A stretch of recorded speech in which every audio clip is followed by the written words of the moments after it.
Good evening. I'd like to make a motion that we move to executive session. Seconded. All those in favor? Aye. Aye.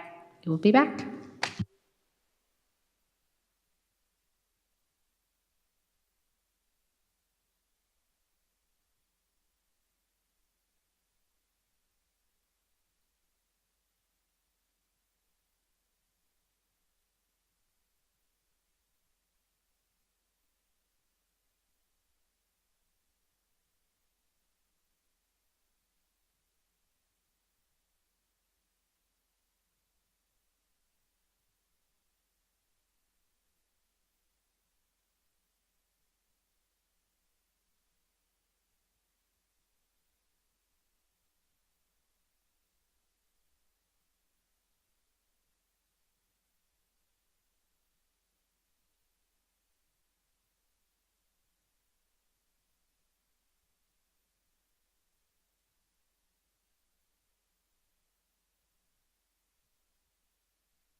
Good evening. We will now reconvene in general session. I'd like to call this meeting to order.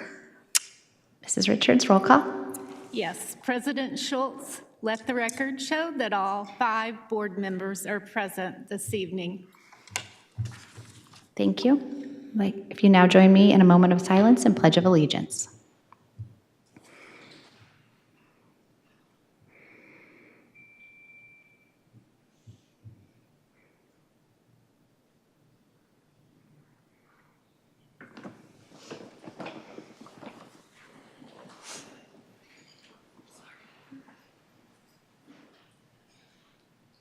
I pledge allegiance to the flag of the United States of America and to the republic for which it stands, one nation, under God, indivisible, with liberty and justice for all. I'd like to make a motion that we approve the agenda. Second. All those in favor? Aye. Aye. Motion carries 5-0. Mrs. Richards? President Schultz, members of the board, here's another segment of Higley Adventures. This evening, we want to recognize Kyle Aerosmith, our SRO officer, and I'm going to ask him to come to the podium up there, along with 4 of his cadets. These I don't want to call you kids because you're not kids anymore. These young adults were selected by Officer Aerosmith, and they graduated from the Gilbert Police Department Youth Leadership Academy. In addition, they were invited back this summer to lead the camp. So I'm going to let Officer Aerosmith introduce his folks here, or his cadets, and let them put this in their own words. All right, thank you so much. Let's have imitator uniform.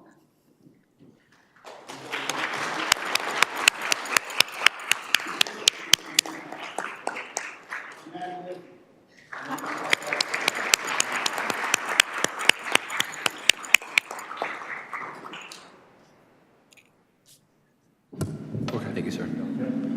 Good evening, Higley board members and guests here to join us today. I'm Angel Enriquez, and over this summer, we got the very fun, very exciting experience to go back and lead Gilbert Police Department Youth Leadership Academy due to the collaboration of Officer Aerosmith and Colonel Vaughn standing right over there. All of us were once Air Force Junior ROTC members, and we've just learned so many valuable skills in both ROTC and Gilbert Police Department Youth Leadership Academy that we got to go to, and more to that. So while we were at the Gilbert Police Department Youth Leadership Academy, we got to do some activities and take some field trips. And the first field trip that we took was to Topgolf, where we learned about sportsmanship, where we competed against other groups that were at Topgolf with us. And then the second field trip that we took was to an escape room, where we got to learn teamwork and working together to solve one common goal. And then we also went to Alta, where we could learn to trust each other and have some fun climbing. Hi, I'm Alex Schaefer, and I have the high honor of talking to you guys about the food we ate while we were there. Beginning with this, we ate from 4 separate places, beginning with Chick-fil-A on Monday, Barro's, Los Favoritos, and Rudy's on the end. And when I walked around the classrooms asking cadets why they were so excited to come there, they said that there are SROs at their schools told them there'd be food. So that's sweet. And one more thing that we got to do over there, another great plus positive during this academy, we got to meet so many different people that we didn't know from different schools, Campo Verde, Perry, Gilbert High School, Highlands. There were so many different schools, people we never knew before who we could relate like simple things. Like, let's say we both took honors pre-calc and we both did not know what we were doing at all. We met so many new friends who like we've still talked to. About a month ago, I was at Portillo's and I saw an old friend from there. It was a great time. I still talk to plenty of friends that I've learned from there, and it was just a great time getting to eat food with these people, go enjoy these nice activities with them while also getting to learn valuable leadership lessons that you'll actually use in life. And you met so many people there. I believe it was like 20-ish people per week, and there were 2 weeks there. Good evening, I'm Maddie Wilson, and throughout GYLA we learned many leadership skills, including communication, which also works hand in hand with teamwork as well as our problem solving, and my favorite, public speaking. With all these skills, we can actually take them back to our high school and our community, and even in the workforce. So also at school, you can just use these skills every day in projects as well as our leadership. I myself am a cadet along with these two over here in Air Force Junior ROTC, and we can use these to help guide our cadets to success. Thank you. Really quick, I just want to give these young adults over here a shout out. Also, there's 7 high schools that Gilbert Police service across Gilbert, and it's Gilbert High School, Highland, Perry. Can I just say, Higley and Winsfield were the best represented schools in our program. We had the most students and the most returning for ambassadors. So that's all attributed to them.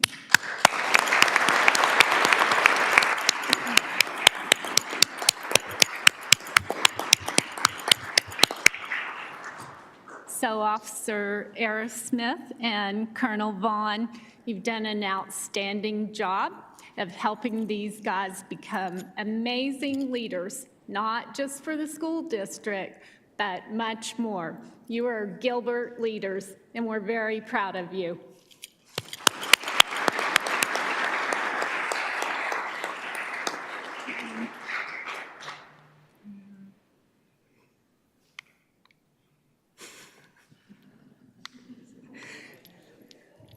All right, there it goes.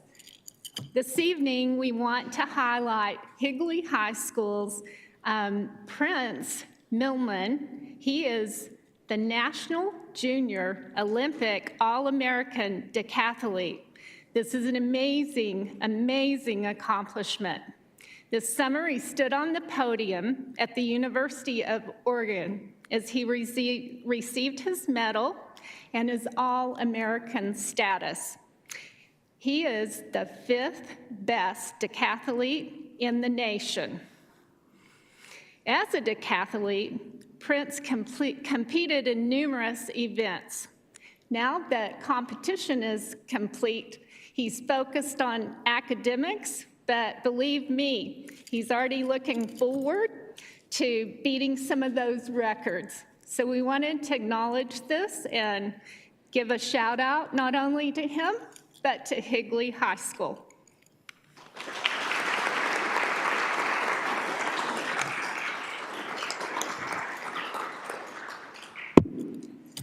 I'd like Kimberly Ohanian to come to the podium for a minute.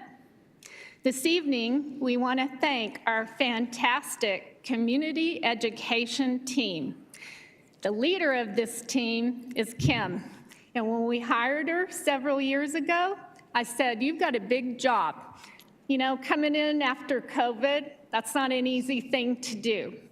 And she hasn't done it alone, but she is definitely the leader. There are so many supportive staff members, families, and of course, our students. This evening, we want to highlight students.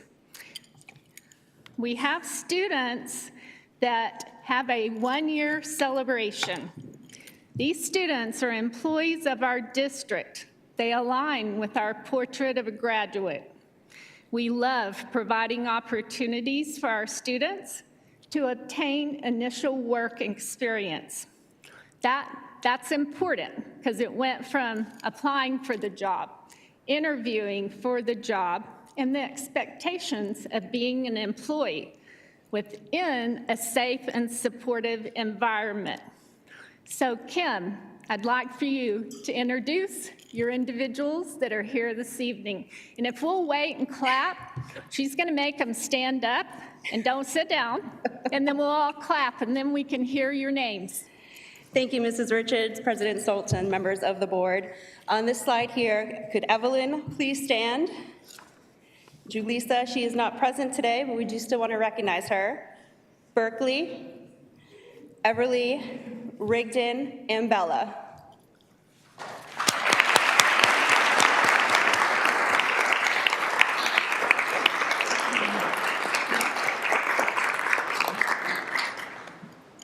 And also, could you please join them, Allie, Morgan, Wyatt, Carter, Gabby, and Jocelyn.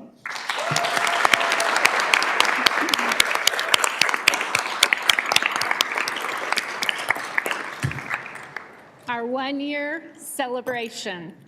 Now, let's keep moving forward. Thank you all so much for the work you do every day and for coming this evening so we can recognize you. Great job.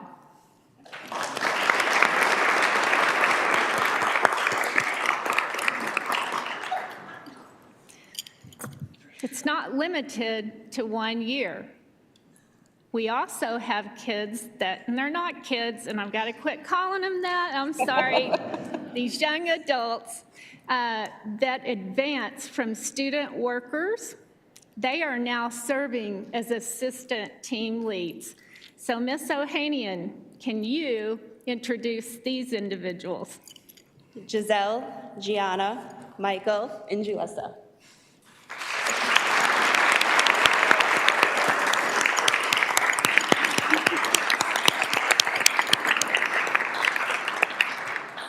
Three to 5 years is an accomplishment for any of us. Thank you for hanging in there, taking care of our kids, taking care of each other and our families. The raving reviews come every day. In fact, Mr. Walker could give a raving review, but I won't make him. He's always bragging about Kids Club. So thank you guys so much.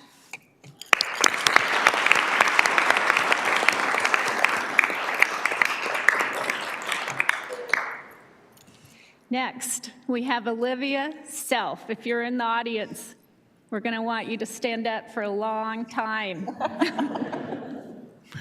She is a recent graduate from Williamsfield High School.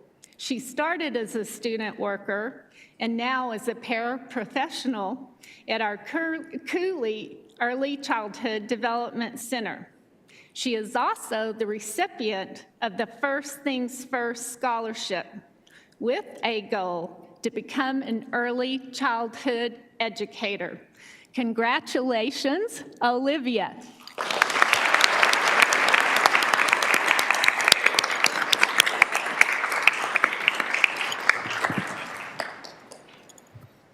All right.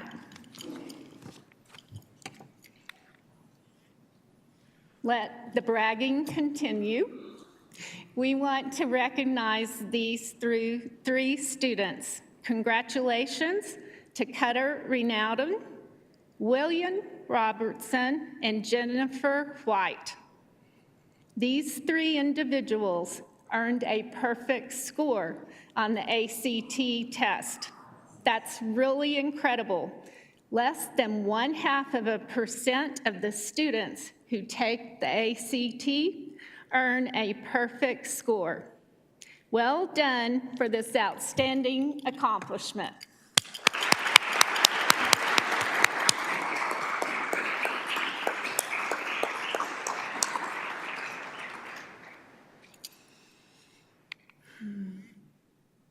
And last but not least, we've got little Cooley brilliant beginners learning, and I'm wondering, Ms. Ohanian, are you going to work to hire these kids in a few years? In the classroom, they're learning about science and conducting experiments aligned to the book if you take a mouse to school. So great things are happening across the district. And thank you to Patty Gleason for running an amazing Early Childhood Development Center.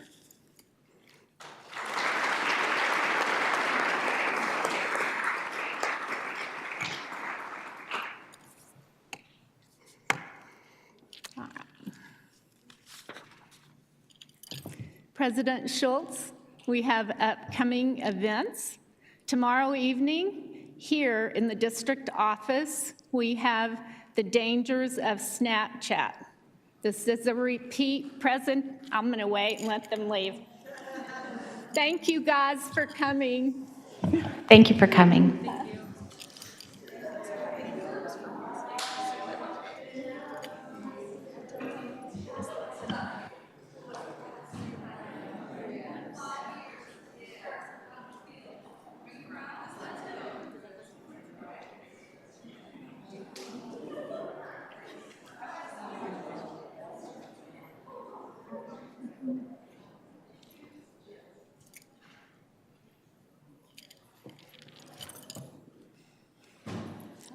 Okay, tomorrow evening, we have the dangers of Snapchat presentation here in the district office in this governing board room at 6 p.m.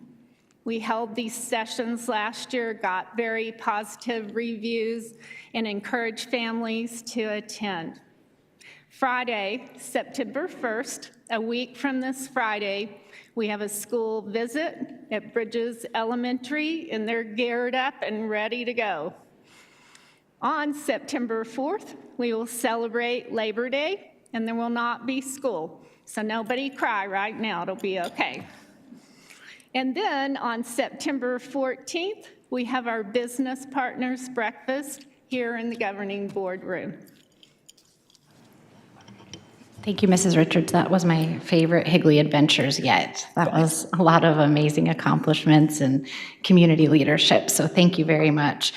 And the Snapchat discussion tomorrow is a great event for parents. I highly encourage parents to attend that event. All right, moving on. Okay. All right, request to speak. We value input from our constituents. This time on our agenda has been set aside for anyone from the audience who wishes to address the board. Those that wish to speak should have filled out speaker cards, which are due prior to the start of our meeting. Members of the board may not discuss, comment, or take action on matters raised that are not specifically identified on the agenda. Therefore, pursuant to ARS 38-431.01H, action taken as a result of public comment will be limited to directing staff to study the matter, responding to any criticism, or scheduling the matter for further consideration and decision at a later date. Also, we ask that audience members practice proper public meeting decorum, refraining from either negative or positive responses, including clapping or verbal outbursts, to ensure fairness to all points of view. Those that refuse to follow these rules will be asked to leave. Speakers, please limit your remarks to 3 minutes. Thank you for your cooperation. And first up is Mrs. Mindy Brocker.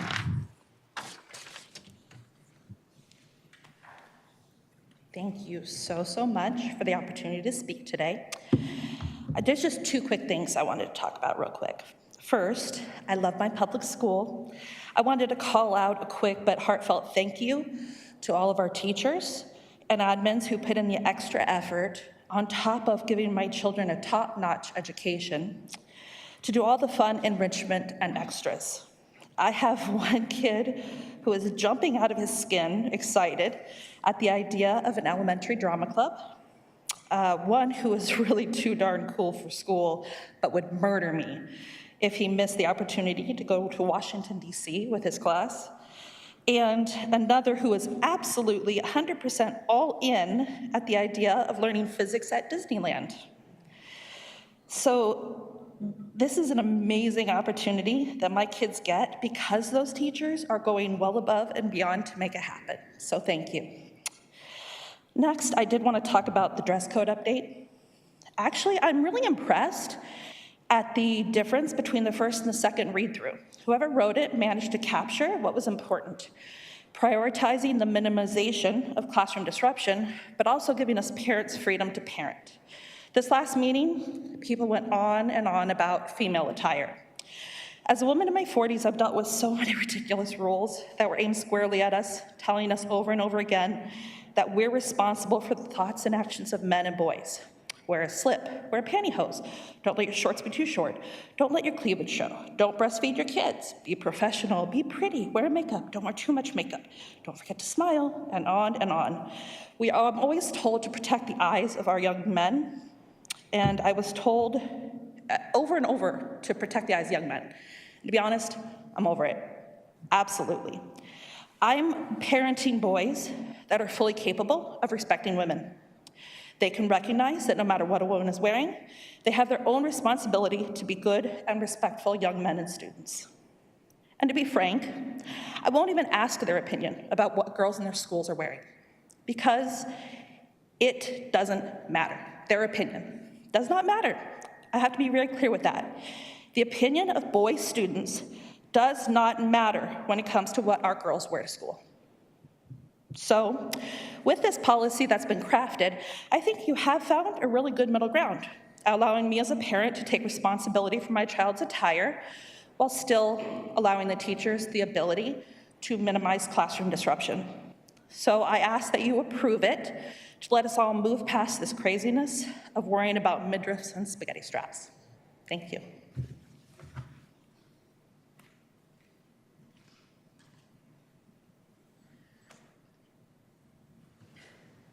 Sorry, the microphone wasn't working for a second. Mr. Adam Brocker.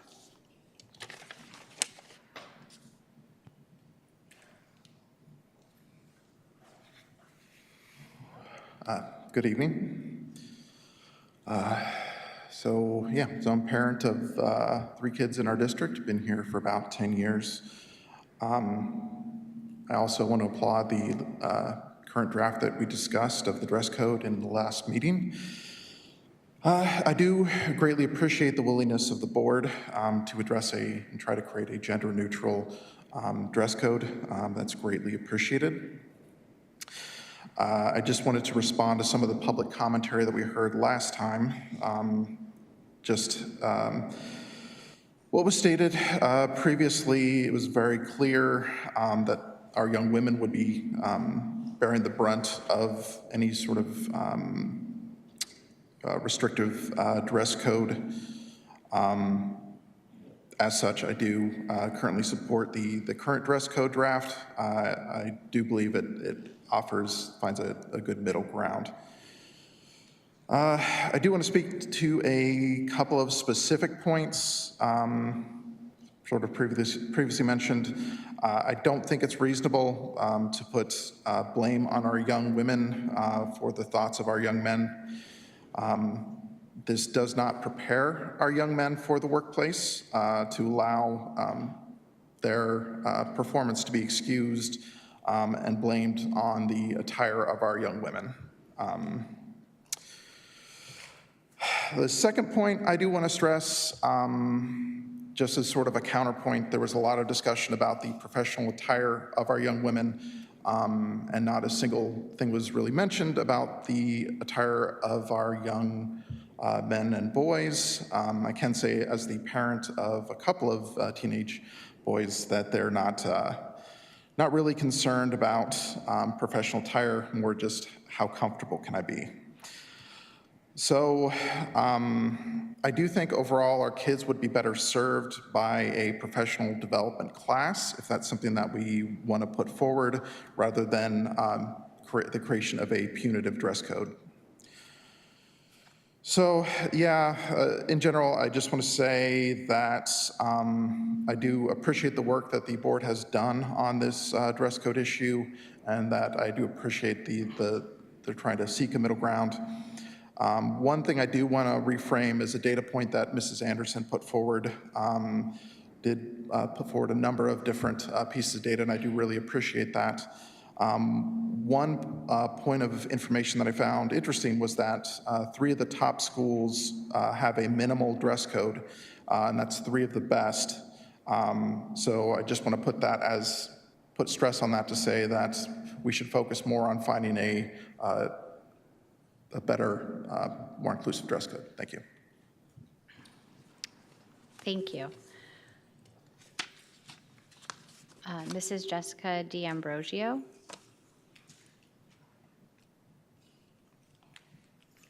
Good evening, Governing Board. Good evening, Cabinet. As a school teacher for nearly 2 decades, I know what goes into teaching, but also what goes into after-school events that the school puts on to create community for our community. I wanted to celebrate Williamsfield High School.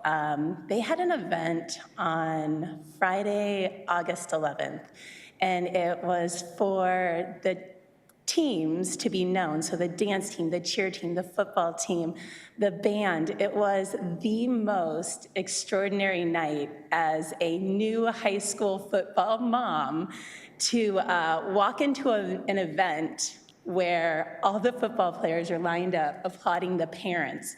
How many times have these parents sat through countless years of extracurricular activities cheering on kids? It was such a cool, warm, exciting, inviting experience that I just thought it deserved to be recognized. It was the dedication of coaches, certified, classified staff members, an incredible booster club filled with volunteers, past students and teachers, and I just really wanted to recognize them. They did an incredible job, and the sense of community as a teacher who's been in this district for a very long time, walking into a high school and seeing my third graders being those girls out there dancing with some amazing moves. I was so impressed and so excited. I was taking pictures and being like, oh, I wish I had a mom's number. But it was just really neat. I think that the dedication of these teachers and administrators really show, and we create an incredible community here in Higley. So just a huge shout out to Higley Unified School District and Williamsfield High School. Thank you. Thank you.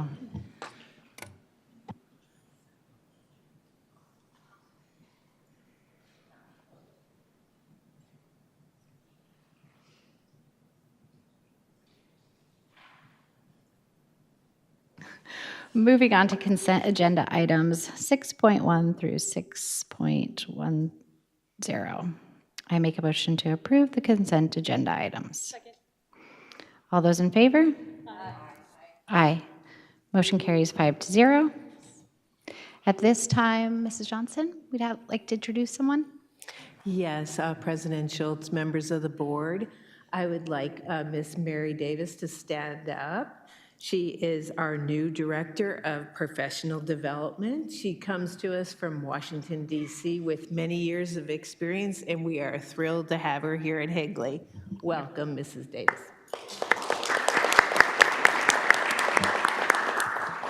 Thank you. Welcome, Mrs. Davis. We're very excited to have you. Moving on to information items, 7.1, HUSD by the numbers.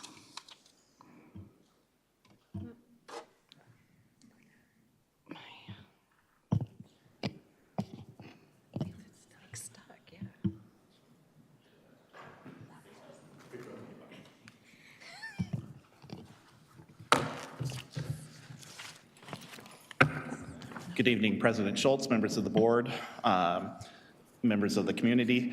It's my pleasure to carry on the theme for tonight, which is focusing on students. For me, I get to look at our students by the numbers. So what does the data say about our community and our students? And so looking forward to sharing that with you tonight. First, we're looking at enrollment trends in the district, our 100th day student count. So most of what you're gonna see is based on last year's data. We usually, 100th day is when we send up all of our information to the state for any kind of assessment, that kind of thing. So you can see the overall enrollment in 2022 was 13,585. Of that, 10,305 of our students were within our boundaries attending the school for which they're boundary. Another 1,575 students were within our boundaries, but they were attending a school outside of where they were boundaried.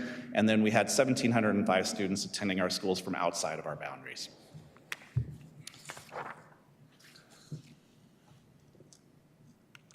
There it goes.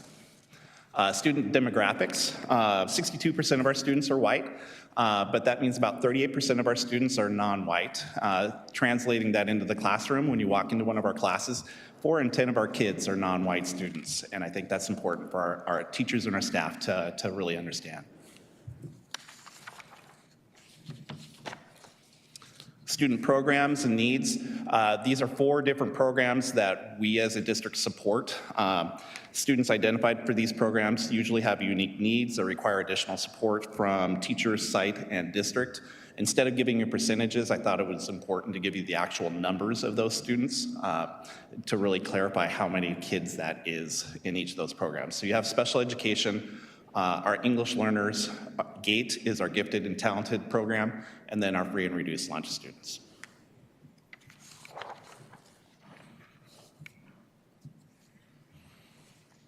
Now moving into the actual assessment data that we have. This is our AASA ELA scores for our 3rd through 8th grade. AASA is a state achievement test that's given in the spring. And as you're looking at this, we improved in proficiency in all but our 5th and 7th grades. However, in both of those grades, the state also saw a decline in proficiency. So we pretty much mirrored the state in terms of our performance. But you can see consistently, our schools outperform the state average. This next chart is our cohort proficiency. So what you see here is the colored bands are like kids moving from grade level to grade level. Again, you can see our cohorts from going from 3rd to 4th grade had an improvement in proficiency, as well as from 5th to 6th grade. And then you can see 2020, that was the year that COVID happened and we shut down and we didn't have state testing. Here we have math. Again, outperformed the state pretty consistently across the board. Again, increase in proficiency for all of our grade levels except for 6th grade. Again, we mirrored what happened at the state level in terms of those increases and decreases. And here you have the cohort for math. The 3 starred years in 8th grade, at that time we were administering AZ Merit, and our 8th graders basically were taking different tests in 8th grade. They could be taking the 8th grade math test, they could have been taking the algebra test, they could have been taking the geometry test because it was end of course assessments at that time. There was a change in 2021 to AZM2, and at that time they did away with the end of course assessments and they were grade level assessments. So all of our 8th graders took the same test. So what you see in the 8th grade, the 17, 18, 19, those are the results of the test that the students took. And then once we get to 21, it's all of the 8th graders taking the same test.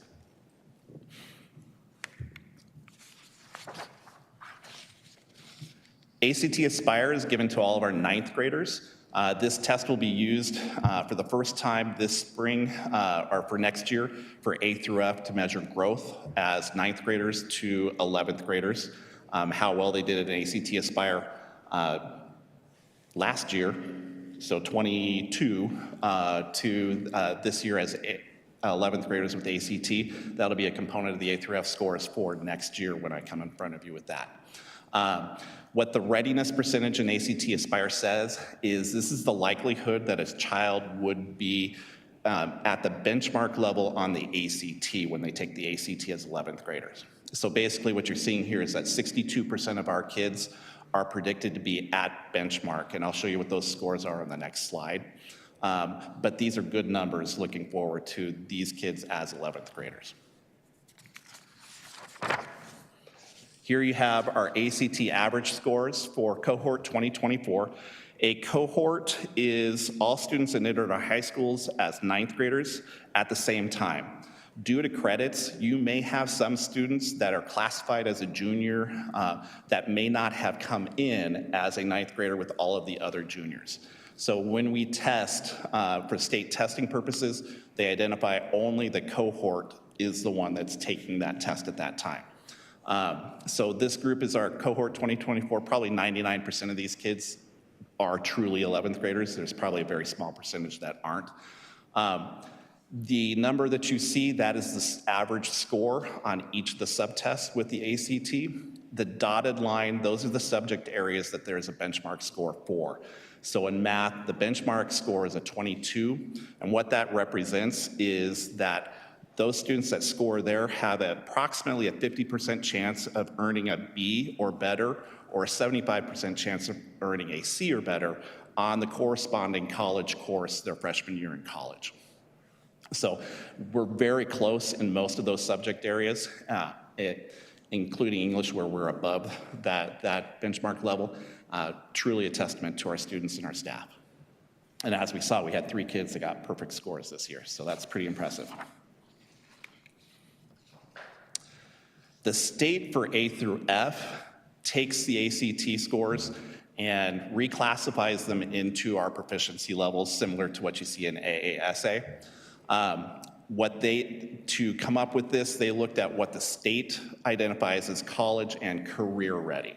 So the cut scores for proficiency are lower than those benchmark scores that ACT puts out, because not all of our kids are going to go to college.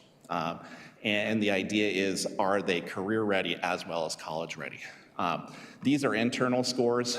Students never see what they get in terms of this, but it's used by us and as well as the state to identify A through F and where the proficiency level and growth level of students are. And the ELA is a combination of reading, English, and the writing score. Next up, we have AZ-SCI. This is a state science assessment that's given in 5th grade, 8th grade, and again, cohort 2024. This is based on our state science standards. The ACT science is not necessarily aligned quite to our state standards, so that our cohort 2024 actually takes this test. This counts for our accountability for A through F, whereas ACT science doesn't count for anything with A through F. It's good for our kids going off to college. Here again, consistently above the state. The state did improve as we did from last year. Last year was the first year that we administered AZ-SCI. We do anticipate seeing these scores improve over the next few years with the adoption and implementation of DNA. Our new assessment platform comes with an item bank that is much more closely aligned to the state test as well as to our state standards, more rigorous, and we truly believe that once students start engaging with that, our staff will be able to start looking at that and adjust their instruction accordingly. Graduation and dropout rates. We had a 96% graduation rate in 2022. That puts us as the highest graduation rate of any district in Maricopa County. This is according to the Arizona Auditor General.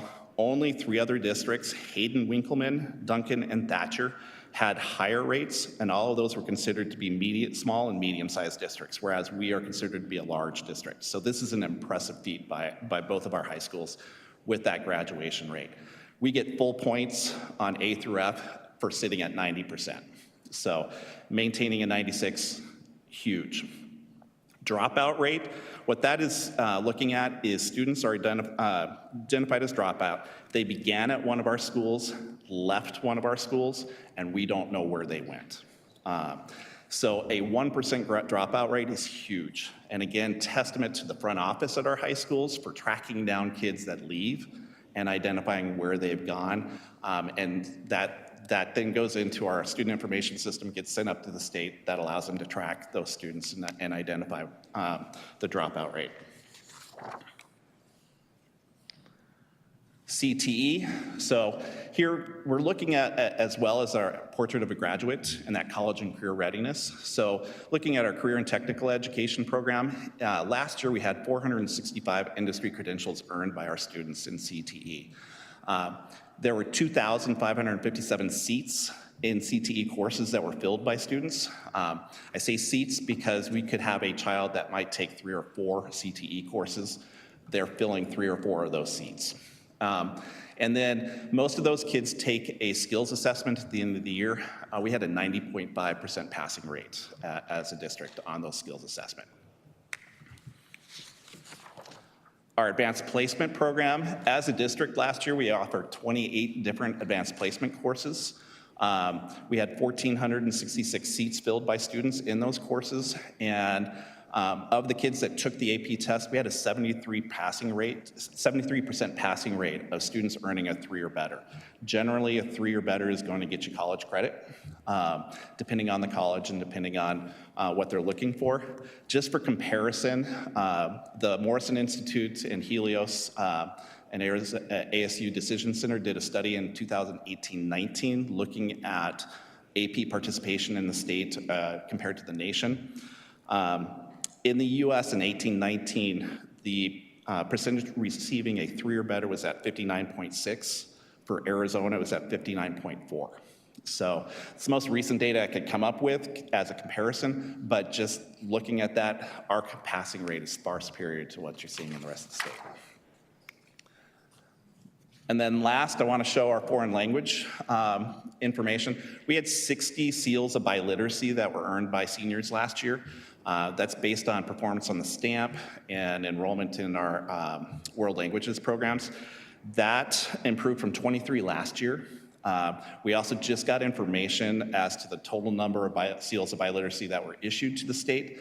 Our number of 60 represents 5% of the total seals given out in the state. So huge shout out to Rebecca Rodriguez and our world language teachers for helping our kids get to that point. And then again, 536 of our kids were enrolled in our DLI program. So again, huge shout out to both of our sites as well as Rebecca Rodriguez and all of the work that she does. Finally, kind of what's next in terms of our students and what that they'll be doing. We have our district benchmarks starting on September 5th for 3rd through 8th grade in ELA, math, and science. We give those at the end of the first, second, and third quarters. They are mimics of what the state test looks like. Gives us a lot of data about how our students are going to perform on those state tests and allow us to provide, address gaps in our curriculum and that kind of thing moving forward. A through F letter grades. Cut scores will be approved by the state board in September. They will then approve letter grades at the end of October. November 1st is the state deadline to release letter grades. So we'll have a better idea of where our schools are based on what the data that we have once the cut scores are approved, and then I'll be able to publicly talk about them after November 1st.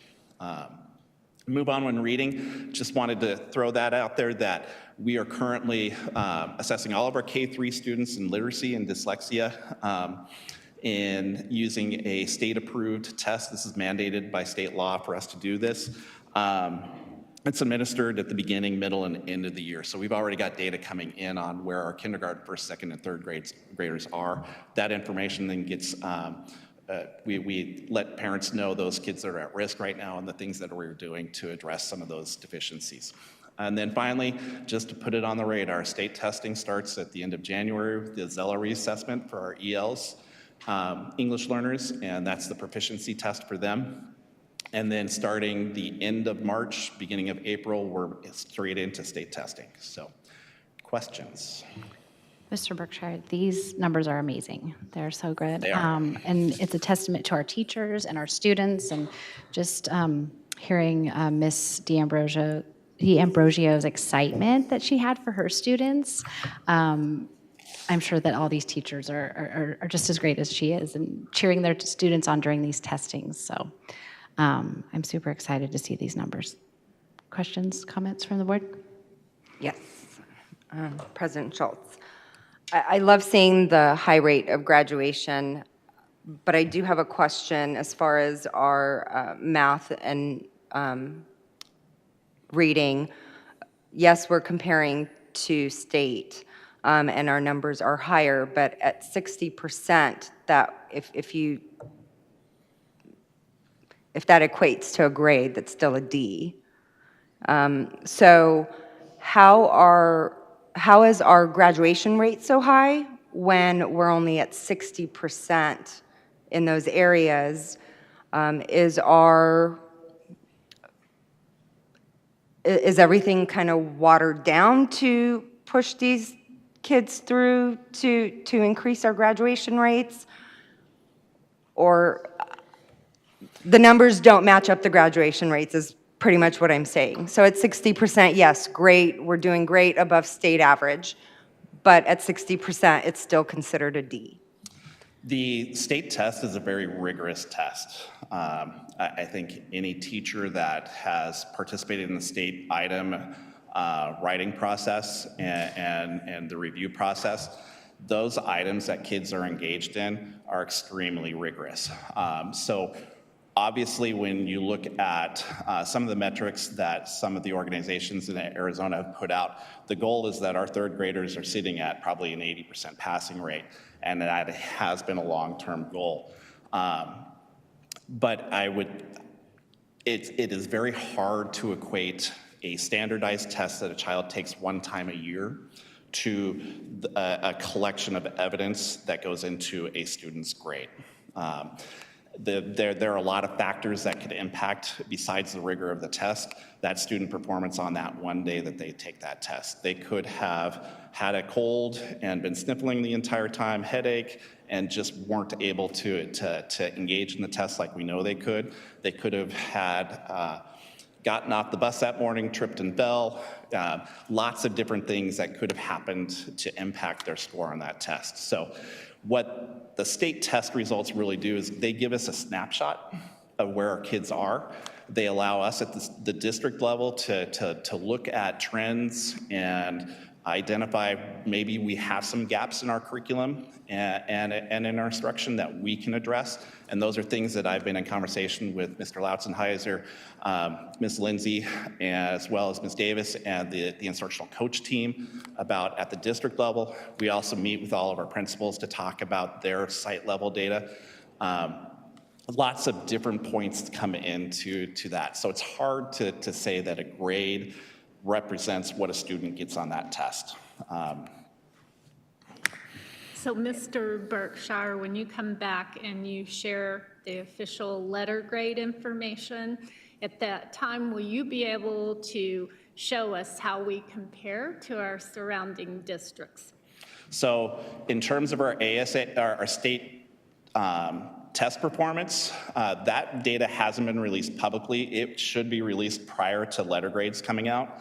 Once letter grades are released, that information usually is public for everybody. So we should, in November, if I come back, I should be able to talk about how we perform just in test score percentage compared to our surrounding districts, as well as how our schools did in comparison to our surrounding districts in terms of letter grades. And for the slide where it had the failing at the bottom, I think it was about 15%. What actions are being taken to be able to help those kids increase their grades? Not sure which one you're referring to. Sorry, I don't have my iPad. Page 11. Thank you. Oh, at the ACT cohort proficiency? Let me go backwards. Can you pull the slide back up? Yep. Thank you. Sorry. Tell me when to stop. I think so. Yeah, so, sorry. Minimally proficient? It's actually slide 10, I believe, right? No, hers is 11. Oh, 11, sorry. So I can address minimally proficient in all the areas. Sites get this data and they have it. So one of the advantages to our new assessment platform is we're able to pull reports on current students that show how they performed on past tests. So our current classroom teachers have that information with them right now as to which students were minimally proficient. Most of that aligns with our universal screener data as well as to those kids that come in with skill gaps and are at risk. So at the elementary level, we have a robust MTSS program where they're identifying those students at risk, providing intervention for those students, and really trying to fill those gaps in that those kids have. Middle school and high school, they have similar programs. It really is, the more we know about what the student is coming in with in terms of their understanding, their knowledge, what those skill gaps are, the better we can address those skill gaps and help them out. So again, that's where programs like Acadience, which is our universal screener for literacy, comes in important, K-3. We're piloting right now FastBridge at 3 of our elementary sites and with special education in 7th and 8th grade. And what FastBridge provides us with is both math and reading, and really targets in where those skill gaps are for kids. We anticipate expanding that to 8th grade, hopefully, so that when, at the beginning of the year, we know that a child is struggling with phonemic awareness, and here are the strategies that we can take to address that particular skill and fill those gaps in. Thank you. You're welcome.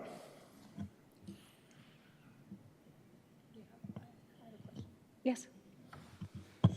President Schultz, Mr. Berkshire, I have a question. Have y'all done any data correlation between AP students and state and national test scores? And how, do you have that information, or is that something you can share later?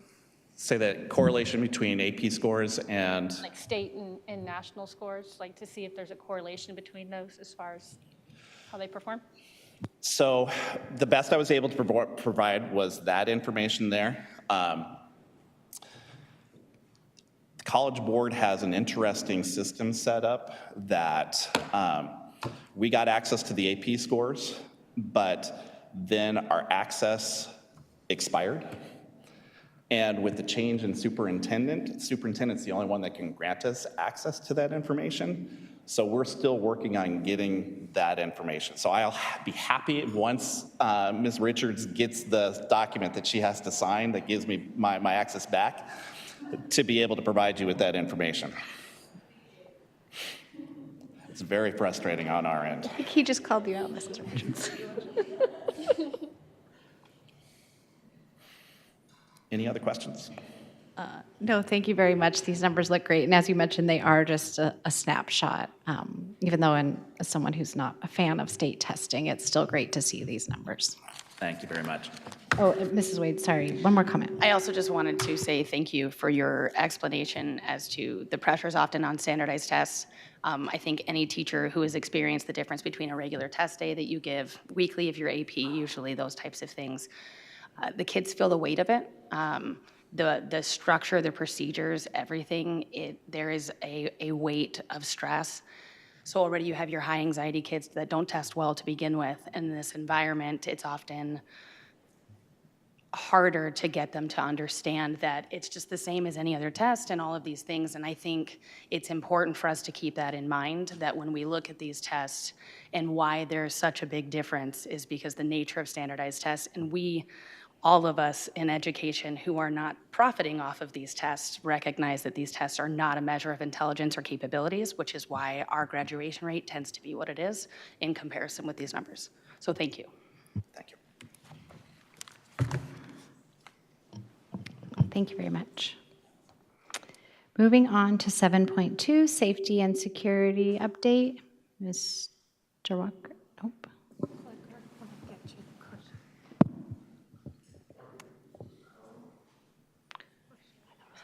Good evening, President Schultz, members of the board. Oh, Mr. Moore. We'll just pass this clicker around. I have the pleasure of presenting a safety and security update for the district, as well as co-presenting Mr. James Walker, Director of Student Services, and Mr. Jim Pasek, the Director of Information Technology.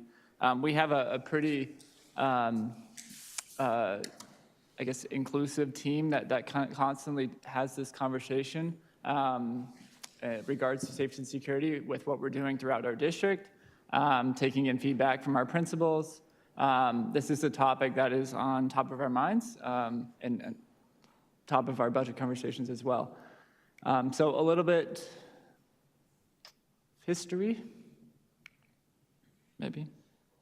There we go. So the history of safety and security, the increased attention to safety and security has grown over the last decade. There's been a number of high-profile incidents of violence, increased social media usage. Times have changed in terms of this topic, in terms of school safety, which is why I mentioned it's pretty much on top of our minds when we're talking about any funding initiative or initiatives that we're doing throughout the district. Higley has had a history of making some safety and security improvements throughout the district. Just to recap, there's over the last 10 years, our front office reconfigurations were all done with the 2013 bond. Those front office reconfigurations made all our school sites a single point of entry. And that configuration, again, was done on the summer of 2014. Traffic flow modifications are continuing being done. This was a topic in our budget conversation. Several projects have been completed, Higley High, Santan, and then we have several in the works. But traffic flow modifications are typically funded with adjacent ways funding. They're intended to reduce congestion, enhance emergency access, and again, improve the safety of our students and staff. Other safety improvements that the district has been working on over the last year include alarm enhancements and audits, communication improvements with two-way radios and intercom systems, and a visitors management system that gives us greater access to check in and check out individuals that are accessing our campus. Next, I will turn it over to Mr. Walker to talk about our next initiative, which is security cameras.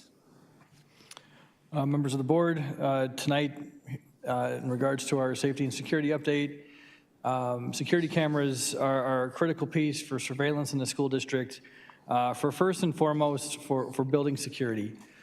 It serves as crime deterrence as well as crime prevention. It helps to investigate incidents and also creates the ability to prevent incidents from happening in the first place because it provides better supervision over campus operations. It gives us as a district the ability to document. It gives us also a tie-in for emergency response, and as the technology increases, so does the partnerships with law enforcement agencies and the ability to share for emergency responses. And then overall, just the input from law enforcement and assessments of our campuses is the implementation and the upkeep of security cameras provides an enhanced level of school safety across the board. So now I'll turn it over to Mr. Pasek to talk a little bit about what we currently have, because we do have security cameras in place, but what solution that we're looking at as a forward-thinking solution for this topic. Good evening. So we currently have multiple camera systems, but the one that we're looking to replace is the Avigilon camera system. The Avigilon cameras are low resolution. They're 1080p cameras, so visibility is sometimes challenging.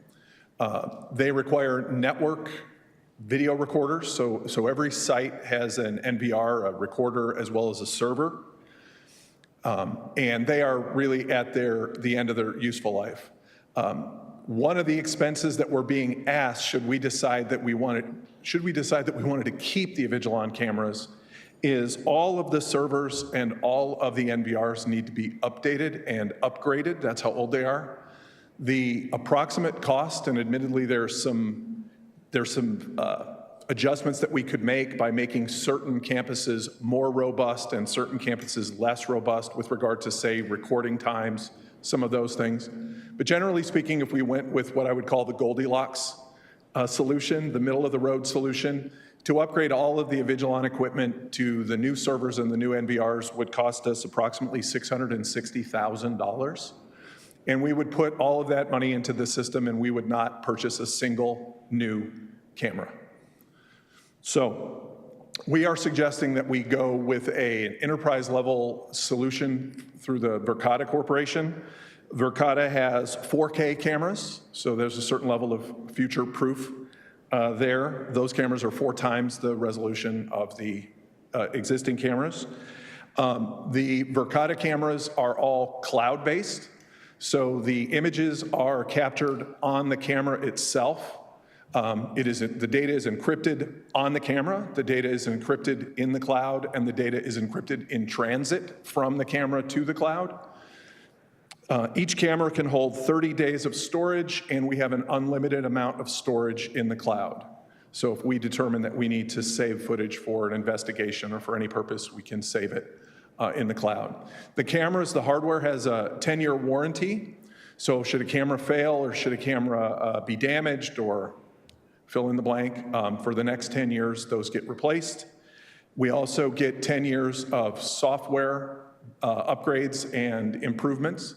Verkada has been putting out patches on a regular basis, quarterly, if not more often. And we also have, as part of the Verkada camera solution, 24/7, 365 monitoring of the exterior of our campus. So images can be used to trigger intervention by police or by other services. I'm sorry, Tyler, I apologize. The last thing I just wanted to say is the Verkada solution is accessible on computers and also on apps, and footage can be shared with law enforcement in emergencies. So Verkada is a suite of services. All of these things fall behind what they refer to as a single pane of glass, which is their application called Verkada Command. All those types of sensors and services get their own tab within Verkada Command. And although we're going to start with cameras, focusing on the exterior of our sites, eventually moving to interior cameras, we do have the opportunity to add things like integration to our access control system, air quality sensors, and communication. So really, as we progress with the Verkada solution and we continue to add things in, and we can continue to make the system more robust and more integrated district-wide.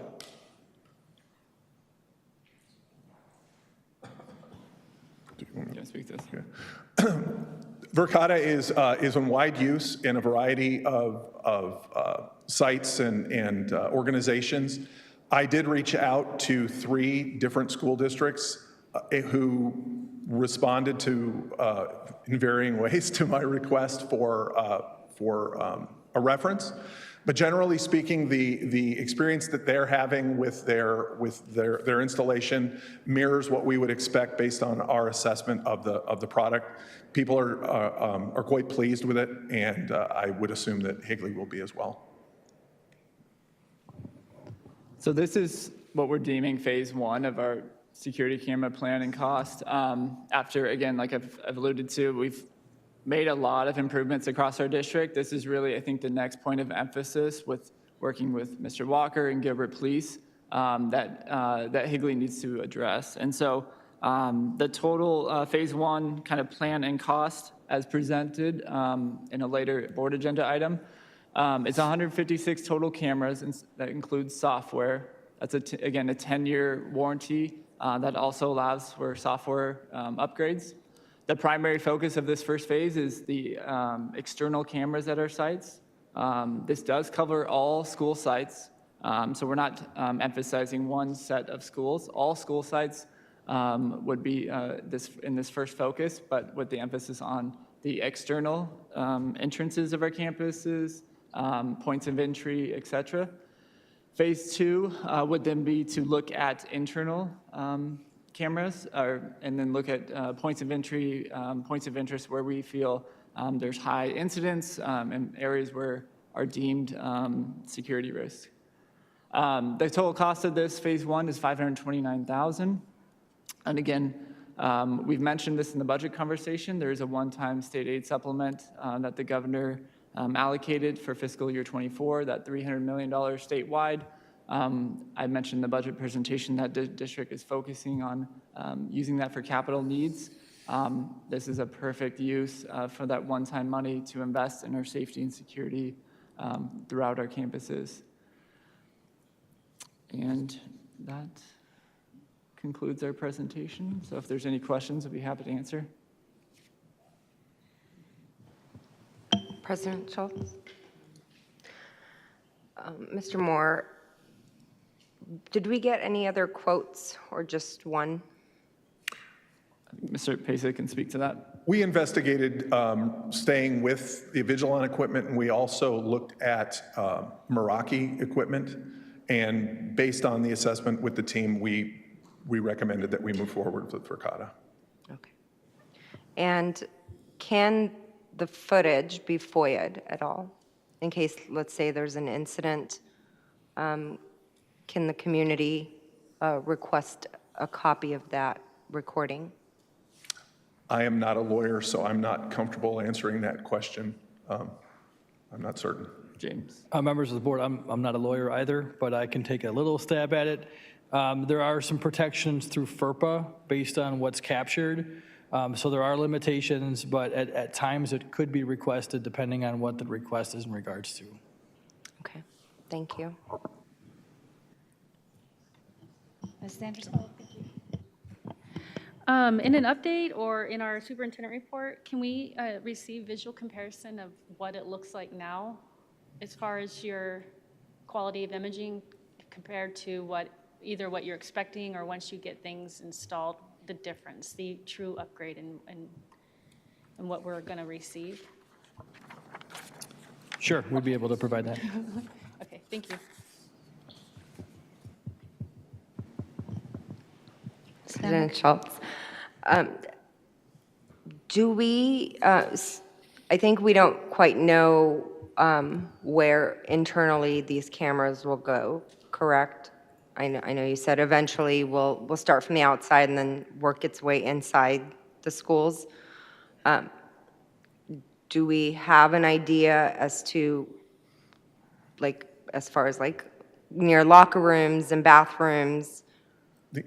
The initial plan is to remove the Vigilon cameras and then replace the Vigilon camera with a Verkada camera in the same location. And then we will engage with the Verkada engineers to help us determine the best location for some other cameras, but that'll be sort of a give and take process, working with IT's site leadership as well as Verkada engineer. And I go ahead, Jim. Yeah, I can also add to that. That's a strategic plan that we're, not the strategic plan, but a strategic plan that we do have to incorporate law enforcement input, the engineers from the company, as well as the site administration for areas of high need. Thank you. And one more question. Will those cameras have facial recognition capabilities? The new Verkada cameras have heuristics or AI that will allow us to search for certain things like students or people with red shirts on or people with backpacks. That sort of enterprise level sorting and searching is possible with the Verkada cameras. Okay.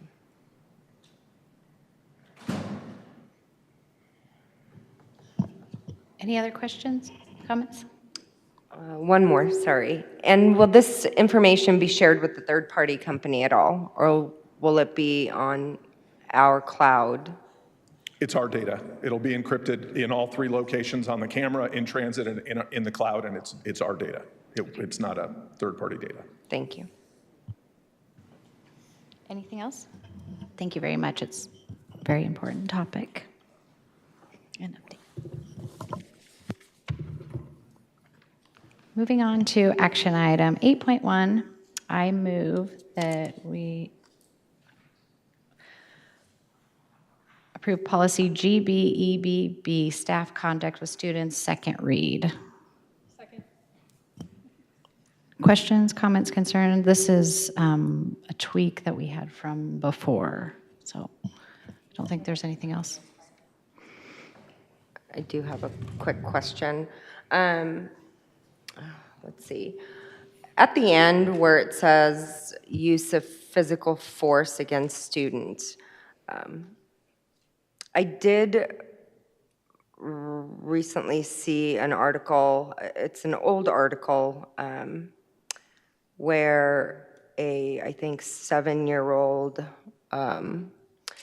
there was physical force used within our district and that the child was locked in a closet. Now,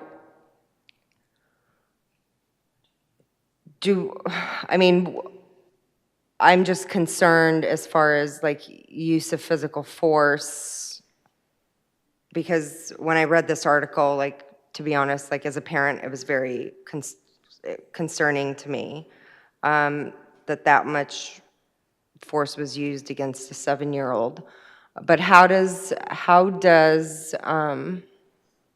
what are the limitations of this, I guess, is what I'm trying to understand. So Board Member Van Hook, I'm going to ask Ms. Miller to talk about CPI and the appropriate procedures that are used. Thank you.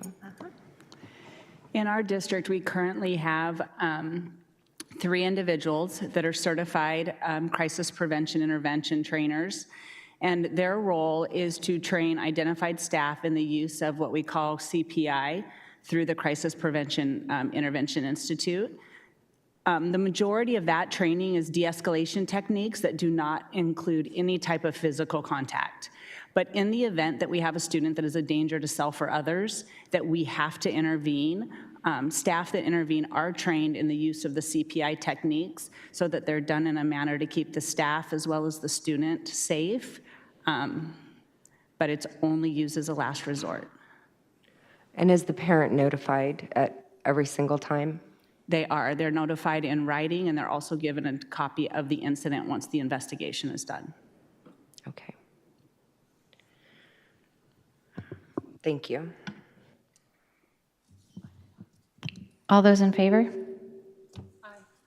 Aye. Aye. Motion carries 5-0. 8.2, I move that we approve the authorization of expenditure Verkada camera replacement. Second. Questions, comments, concerns? I know we just heard the presentation. I didn't know if I know you wanted to see a visual. I don't know if that impacts the vote or. Oh, it won't at all. I would Okay. just love to see. Thank you for clarifying. Sure. All those in favor? Aye. Aye. Aye. Motion carries 5-0. I move that I'd like to make a motion that we take action on selecting a firm to conduct a superintendent search. Second. Questions, comments, concerns? All those in favor? I know, I don't, do we need to name sorry. Yes, thank you. Just that we just need to clarify, I'm based on what was sorry. determined and decided within executive session, we're giving direction to our HR director to follow those instructions. Yes. After I read it, I apologize. Thank you. I move that we authorize Mrs. Johnson to hire Ray and Associates to conduct our superintendent search. Second. All those in favor? Aye. I apologize for that very clumsy vote on my part. Is that 5-0? Motion carries 5-0. Items for future agenda. President Schultz, I would Yes, like Mrs. Van to Hook. add possible executive session, whether it's to the next board meeting or possibly prior, to discuss the turnover rate at Power Ranch and possible personnel issues. Okay, thank you. We'll discuss that with district. Anything else? I mean, just to add some humor out, just to see a budget item for more boardroom clickers, if that's something we can see on a. Yeah, could we get a budget item for more clickers? Or maybe Mrs. Anderson suggested a ball that we could just toss across. We thought we had Something. it tonight. It's just hesitating because when I click it, it vibrates. And so we have Mr. IT in the room. Thank you, Mr. Pasek, for helping us out. And we'll have it under control. Thank you, Mrs. Anderson. I move that we adjourn this meeting. Second. All those in favor? Aye. Thank you, and have a nice evening.